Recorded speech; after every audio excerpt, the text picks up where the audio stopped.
Hello, my name is Reverend Dr. May Elise Cannon. Today is Saturday, October 21st. It's day 15 of the conflict. I want to give you just some updates, but then I want to read something to you that is from a friend of a friend who's Israeli. And she posted this actually on social media, but I thought it would just be helpful for us to understand a bit of some of the reality that's happening in terms of the Jewish experience, or some of the different things that are being provoked for some Jewish people in Israel and around the world. And no experience is monolithic for Christians, for Palestinians, for Jews. And so is this what's being called the war between Israel and Hamas? We've been told we should not use the word war. And so what do we call it? It's more than a conflict. The violence, the ongoing catastrophe, that's happening in Gaza, the ongoing attacks that have happened from Hamas into Israel.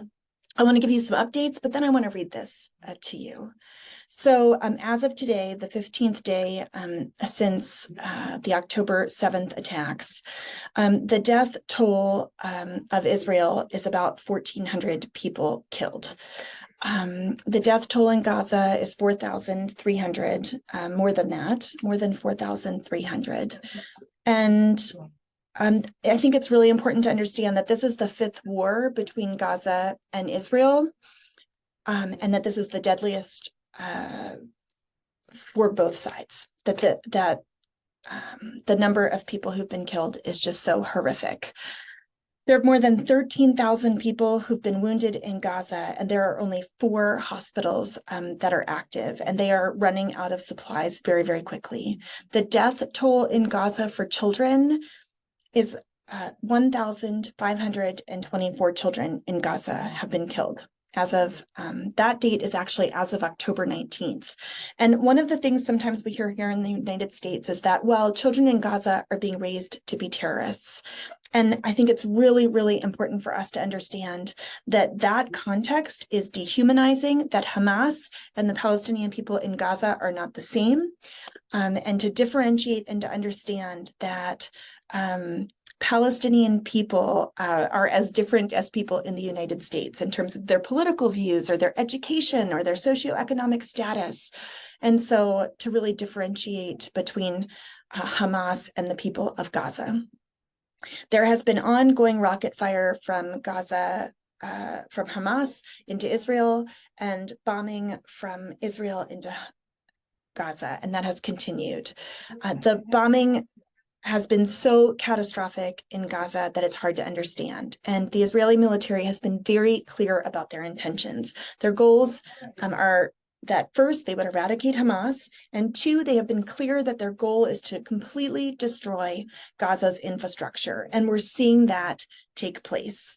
And so one of the things that we've been trying to raise awareness about at Churches for Middle East Peace is that, the parking lot at Ali Hospital was bombed. There's a question about, was that Israel or was that an errant bomb from one of the militant groups? But we know that on October 14th, one of the wings of the hospital was bombed by Israel. There was just a bombing at a house right next to St. Porphyrius Orthodox Church, and 18 people were killed. Friends of ours lost family members that were Christians in Gaza as a result of that church, having the bombing having been at that church. One of the main arguments we're also hearing is, well, Hamas is using people as human shields, and this is being used to justify indiscriminate killing. I'm certain that that is happening. It's important to remember that there's 2.1 million people in this area that is only 25 miles long. I am not justifying it in any way, but no buts, I'm not justifying it. The issue is that the bombing of Israel into a civilian population that is resulting in such catastrophic deaths and in the deaths of so many children, there's no justification for that. The number of displaced people being reported by the United Nations and OSHA is that 1.4 million people in Gaza have been internally displaced. That's the estimate. There's more than 500,000 people that are sheltering in UNRWA, the UN Refugee Agency shelters, and increasingly their situations are completely dire. This is the 11th day since the water was cut off. One of Israel's mechanisms is to cut off water, electricity, and gas, and that has not changed. We heard that the water was turned on. It is not getting to people in Gaza. We did have an ounce of good news this morning. The Rafah gate was opened for the first time since the beginning of the conflict Saturday morning. 35 trucks were allowed in through the Rafah border. Remember that before this started, the number of trucks was more than 100 trucks per day. So 35 trucks with humanitarian assistance is not beginning to touch the humanitarian needs. I wanted to take just a moment and tell you something that's going on in the West Bank. In the last 48 hours, we have reports that 3 Palestinian children were killed during clashes by Israeli forces. The number of Palestinians killed by Israeli forces, this is from the United Nations, since October 7th is 82, and 25 of those were children. At least 74 Palestinian households, which includes more than 500 people, over half of whom are children. More than 250 children have been displaced, moved out of their homes in the West Bank in Area C since October 7th. So as this conflict is going on between Hamas and Israel in the West Bank, Palestinian communities are being moved and displaced. Settlement expansion is continuing. We have heard that Al-Quds Hospital, the Physicians for Human Rights, filed a Supreme Court petition against the Israeli Defense Forces' demand to evacuate the hospital. And the state prosecutor's office responded that no military strikes are planned at the hospital at the moment. And then we also wanted to let you know that this weekend there's an international summit on the Hamas-Israel war in Cairo that includes Jordan's King Abdullah, the Egyptian President al-Sisi, the Palestinian President Abbas, the British Foreign Minister, and the UN Secretary General Guterres. So the humanitarian crisis is just abysmal. We're continuing to call on the American government. Next week, Churches for Middle East Peace is meeting with more U.S. elected officials, the White House, the State Department. We're having meetings on Capitol Hill. Please fill out our action alerts. Continue to follow our work. And I wanted you to hear this. I went back and watched some of our videos and read some of our statements, and we've been criticized by people saying, we're not shouting loudly enough about justice for Palestinians. And with the death toll and the suffering being as severe as it is, I can understand that criticism. And we're being criticized.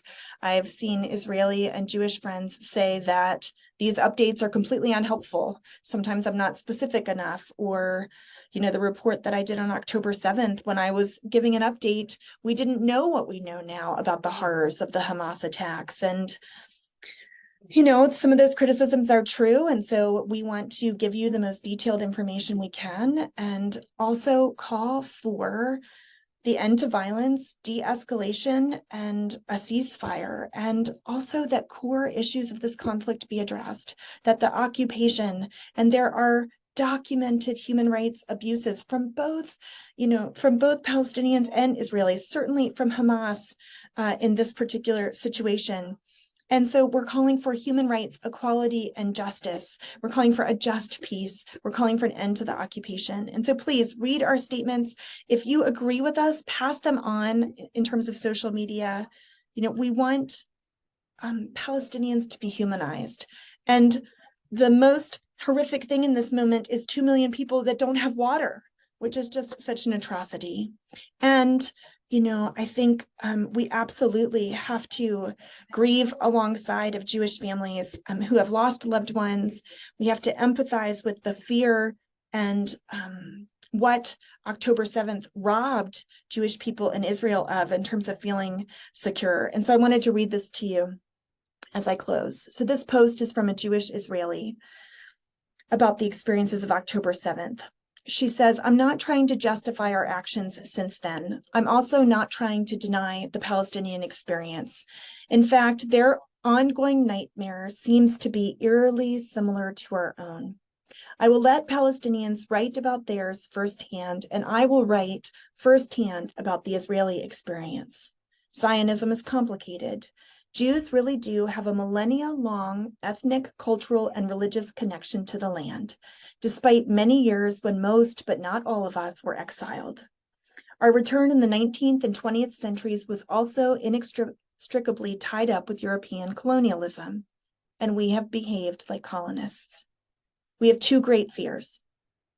One is the fear of Jews in exile, the perpetually persecuted minority who endured countless crusades, pogroms, massacres, and ultimately the Holocaust. The other is the fear of the colonists, that the subjugated indigenous people will savagely rise up against them. But those fears were fully realized on October 7th. We are living through something worse than our worst nightmares, and there's a third nightmare.